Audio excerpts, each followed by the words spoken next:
Messieurs, ça fait tout drôle de parler de voitures dites écologiques juste aux abords d'une piste de course, mais ça va être le meilleur endroit pour les tester. On a parlé évidemment beaucoup de la Volt, qui est établie depuis bon nombre d'années comme voiture électrique. Je veux connaître vos commentaires sur deux rivales dans la catégorie. La Sonata, tout d'abord, qu'on a derrière nous, qui est une branchable, rechargeable, qui est un peu plus volumineuse que les deux autres aussi. Oui, effectivement, la Sonata, ici, en fait, la Sonata hybride branchable, parce qu'on peut la brancher le soir en arrivant chez soi pour recharger la batterie, faire un maximum de kilométrage en mode électrique. Ça, c'est une technologie qui est plus conventionnelle, on va l'appeler comme ça, par rapport aux deux autres. Et ça permet quand même une certaine flexibilité, parce que, évidemment, lorsque la batterie est épuisée, bien, on se retrouve à fonctionner avec le moteur à combustion interne pour avoir en ce moment-là une autonomie qui est assez considérable. On peut faire une moyenne d'à peu près 3,4 litres au 100 km avec cette voiture-là. Donc, c'est vraiment assez exceptionnel pour ce qui est de la consommation. Je veux qu'on parle de la Ford Focus électrique. De toutes les trois qu'on a, là, elle, c'est 100 électrique. Il n'y a pas de moteur à essence, rien. On parle d'une autonomie de base théorique de 120 km. Si on la pousse sur la piste, là, on ne franchira pas 120 km. On va se garder une réserve quand même. Même 120 km en conduite tout à fait normale. Je lance le défi à tous d'atteindre ce chiffre magique. C'est très rare qu'on est capable d'établir notre consommation d'électricité versus compte tenu des chiffres annoncés. Et la Focus, c'est probablement la plus attardée de tous les modèles électriques actuellement. Les commentaires ne sont pas très élogieux. Et c'est sûr que sur un circuit comme ça, conduite au maximum, bien là, on s'entend que la consommation... Alors, sans plus tarder, messieurs, allons voir comment ça se passe en piste.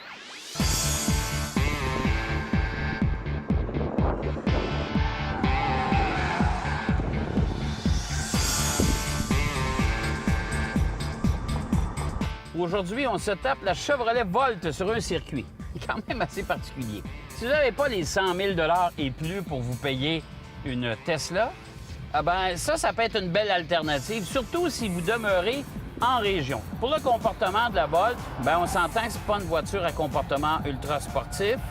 Il reste que malgré tout, si je fais exactement on fait exactement le même circuit que tous les autres véhicules que vous allez pouvoir voir au guide de l'auto, c'est quand même étonnant. La voiture tient bien. Moi, je pense que elle fait un bon boulot compte tenu de son tempérament. Il faut comprendre aussi que les pneumatiques qui sont installés sur la voiture d'origine, ces pneumatiques-là ont une vocation en accord avec l'aspect écologique de cette voiture-là. Donc, à faible friction commande automatiquement beaucoup moins d'adhérence. Les accélérations, ça, je suis un peu déçu. On annonce 294 livres-pieds en couple pour le moteur électrique. Je ne le sens pas du tout. Là, voyez-vous, après quelques tours, là, c'est le moteur à essence qui est venu prendre la place des batteries qui, évidemment, à haute performance, se sont déchargées quand même rapidement. Alors là, je la pousse un peu et là, on voit que le petit moteur de 101 chevaux commence à peiner au travail, bien sûr. Mais ça permet, malgré tout, à son propriétaire de pouvoir franchir des distances beaucoup plus longues. Encore une fois, la Volt est originale par sa silhouette, son style. L'intérieur, l'habitacle, heureusement, a été aussi rafraîchi. C'est moderne, c'est vraiment dans le ton des produits Chevrolet.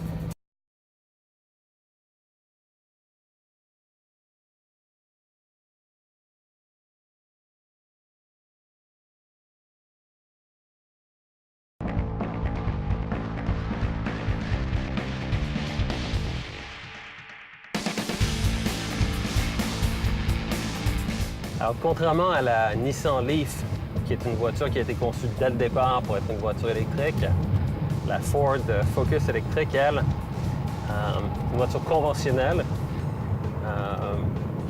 à laquelle, évidemment, on a retiré la motorisation thermique, puis on a évidemment mis la motorisation électrique.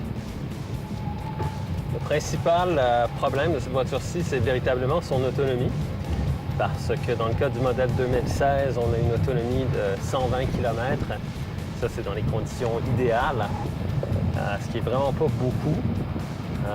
Le modèle 2017, lui, va avoir une autonomie qui est plus élevé d'à peu près 160 km, donc presque un tiers de plus.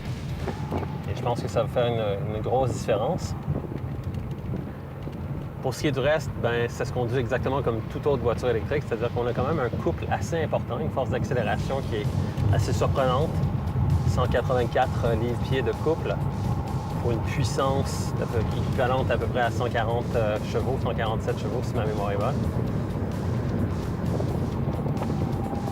Alors de ce côté-là, pour ce qui est de la force d'accélération, c'est très bien. Et évidemment, c'est le plaisir de rouler dans un silence qui est presque complet, puisque évidemment tout ce qu'on entend, c'est le bruit du système de ventilation, le bruit de roulement des pneus sur la chaussée, mais évidemment, on n'entend presque pas ou à peine le moteur électrique qui est au travail. Mais disons que si on regarde véritablement la catégorie des voitures électriques, celle-ci, c'est un des modèles qui, selon moi, est le moins intéressant. En raison du fait que l'autonomie est vraiment très, très limitée, d'une part. Et puis d'autre part, en vertu du fait aussi, justement, où c'est essentiellement une voiture conventionnelle qui a été modifiée, adaptée pour une motorisation électrique, plutôt qu'une voiture qui a été développée dès le départ comme une voiture électrique, comme par exemple la Nissan Leaf ou BMW i3.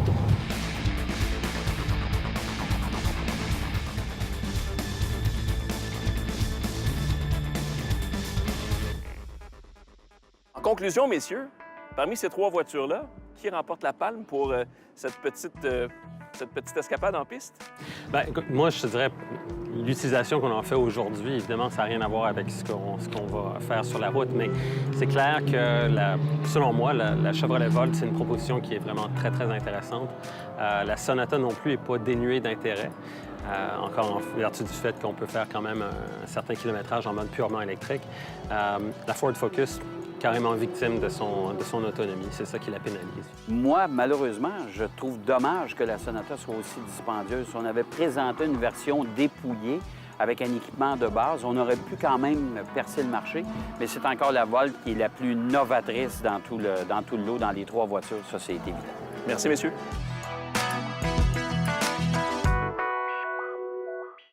Albi le Géant. Plus de 20 concessions de véhicules neufs et d'occasion avec le plus grand choix de marques. Sur le web et en magasin, on vous attend.